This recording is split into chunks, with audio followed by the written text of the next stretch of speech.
Hello, welcome to 5th Generation Hobby Shop and shout out po kay Sir Marino Di Ocampo ng General Santos. Sir, welcome. This is your unit po. Video testing tayo, sir, ng brand new double bell John Wick 4 Pit Viper.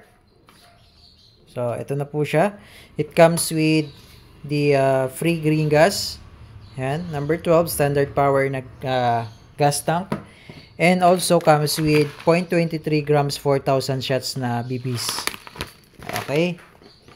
So, ito na po yung unit. Kasama na yung hard case. Sa double bell, may kasama na siyang hard case. This is the John Wick 4 model number 303 IPSC High Kappa 5.1 IPSC version.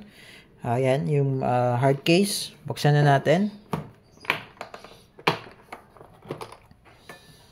So, ayan po yung mga kasama. Meron siyang kasamang extra loading nozzle.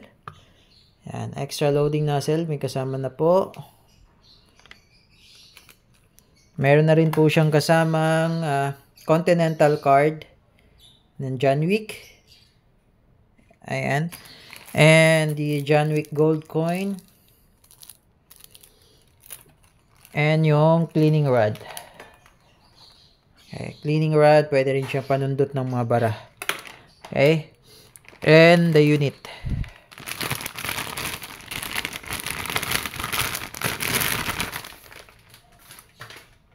So, ayan. Pit Viper by Double Bell. The magazine, pre-drop magazine. Ayan. May mga factory oil pa siya. Okay, manual safety, ambidextrous manual safety. And then, beaver tail, grape safety. Then, ito naman yung sight niya. And 2 dots, 2 white dots. And sa front, 1 white dot.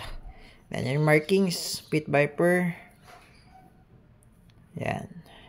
Naka-magwell na rin po. Okay, check natin yung safety.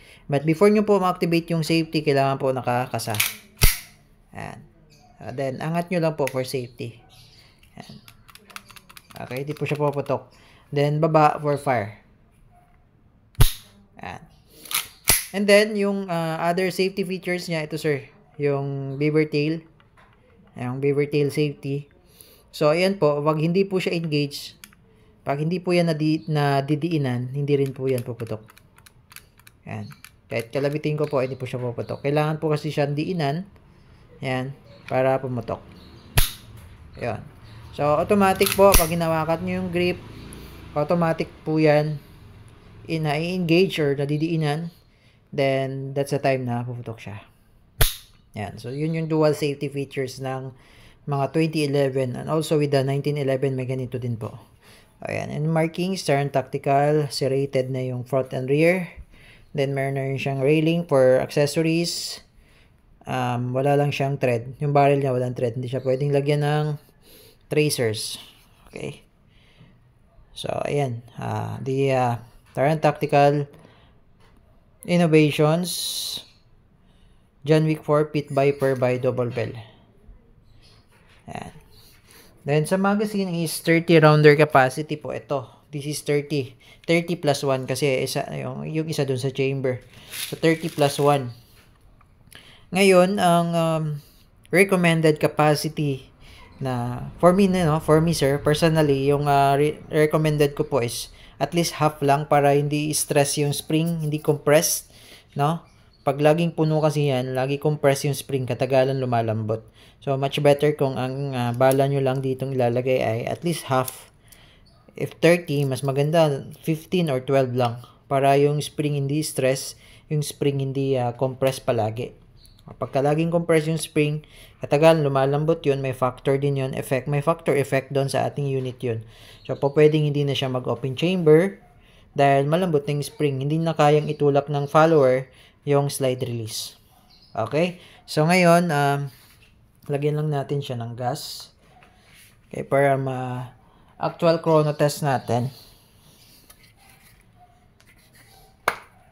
Okay, sa paglalagay naman ng gas, sir, andito kasi yung bulb. Dito po nilalagay ng gas. Ito naman yung outlet valve, ito yung inlet valve. Madalawang valve po yan. So, dito po sa inlet tayo maglalagay. Itong outlet valve, ito po yung, kung gusto nyo i-release yung gas, press nyo lang to. Okay, so dito tayo sa inlet. Upside down, then, 3 segundo lang po. 1, 1001, 1002, 1003. Okay? Enough na po yun. Then, ubusin nyo po muna yung gas bago kayo mag-refill ulit. Huwag po kayong mag-refill every load ng BBs. Tapos, refill din kayo ng gas. Huwag po. Kasi mag-overcharge, mag-overload ng gas. Hindi rin po maganda sa unit natin. Okay? So, ayan. May 2 BBs muna para sa testing. Chronograph. Tingnan natin kung ilang EPS po. Okay. So, actual chrono test. Check natin kung ilang EPS. Okay, firing. Di nabasa. Okay, isa pa. Firing. 282.0. Pero hindi nabasa yung isa. Tingnan natin ulit. Isa lang. Lagay natin. Okay. Medyo konti yung gas. Dagdagan natin konti. Yan. Okay. Firing. Yan, 303.4. 303.4. So, pakita ko lang sir sa screen. Ayan, 303.4 or 0.85 joules. Joules, okay? So, nag-open chamber po. No, nag-open chamber po siya. Ayan. So, pag wala na siyang bala, magiging ganyan po ang itsura, no? Tawag po dyan, open chamber. So, ang gagawin nyo po, para maibalik nyo po yung slide into original position, always, for safety, always release nyo muna yung magazine. Okay? Yung tinatawag ko pong pre-drop kanina, kahit hindi nyo po siya hugutin, yan, saluin nyo lang, nahulog na yung magazine. Just press the mag-release na. Yan. Yan, pre-drop po. Okay? Ngayon, ang gagawin natin, sir, para hindi mapudpud po yung slide, kasi kung mapapansin nyo po, yung contact between the slide release, ito po yung slide release, yan po yung naglalak doon sa notch. Diba, may uka. Okay, may contact silang dalawa. Ngayon, katagalan, mapapansin nyo po, itong part na to, ito. Yan, yung part na yan po, ito. Paturo ko po sa inyo ha. Yung part na po na yan, itong may stopper, napupudpud po yan. Kapag, ganito po ang ginagawa nyo. Yan, pag palagi pong ganyan ang ginagawa, katagalan po, napupudpud po yung part niyan kasi nagkikiskisan po sila. Ngayon, ang magandang gawin dyan, pag nag-open chamber siya, diba, mag-open chamber siya, ang magandang gawin niyan, itong slide po, itulak nyo po muna ng konti. Yan, hanggang sa gumitna, diba, gumitna po yung lock, nasa gitna po siya. So, pag nasa gitna po siya, pwede niya pong ibaba. So, wala silang point of contact, di sila nagkikiskisan. So, hindi siya mapupudpud. So, ganun lang po ang gagawin nyo pag nag-open chamber. Huwag nyo pong gagamitin yung slide release. Yung baba lang agad. Okay? Ngayon, sir, di ba nag-order kayo ng magazine? So, meron tayong available WE. Kaso, hindi siya compatible po sa ating high kappa. So, for refund na lang po yung payment ng magazine, sir. So, wala tayong available na extra magazine para sa high kappa. Meron tayong WE, pero hindi siya compatible, sir. Kaya naglalak siya nag-open chamber siya kahit na may bala pa. So, ibig sabihin, hindi po compatible yung WE dito. Okay? So, refund na lang po namin yung payment sa magazine. Okay? So, na yun. Ito pala, sir, yung loading nozzle. Ito yung extra. Ito po yun. Ayan, itong part na to, ito. Yung plastic. Yan po yung extra loading nozzle. Kasi sa double bell, meron talaga siyang extra loading nozzle out of the box. Okay, so proceed tayo sa shooting test. Sir Marino of General Santos. Okay, Sir Marino de Ocampo of Gensan, General Santos City.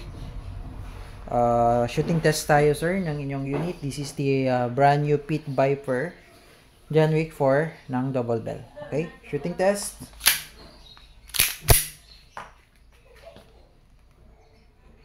Pairing.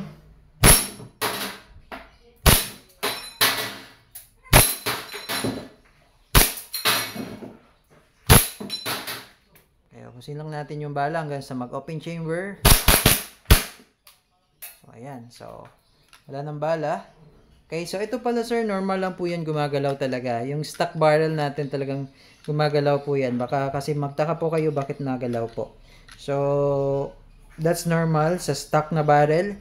If gusto nyo pong magpalit ng yung fixed outer barrel, pwede naman. Pero wala pa po tayong available na fixed outer barrel. Okay? So, ito po, normal po siyang gumagalaw. Okay sir, nag-open chamber siya. Then, yung tinuro ko po sa inyo, na technique para hindi mapudpud yung ating slide. Syempre pag itong slide na napudpud, so ang tendency hindi na siya mag-open chamber. So ngayon, dahil habang bago pa siya, no, ingatan natin yung slide kasi mahal din yung slide pag magpapalit kayo. So ganun lang po ang gagawin nyo. Tulak nyo lang ng konti. Then down nyo yung slide stop or slide release and tsaka siya release. Okay? Then hammer down. Okay, Sir Marino Tio Campo o General Santos. Okay na po. Ready to ship na po ang inyong Pit Viper John Wick 4 by Double Bell. If you have more question po, message lang sa aming Facebook page, 5th Generation Navi Shop. Thank you sir and have a nice day.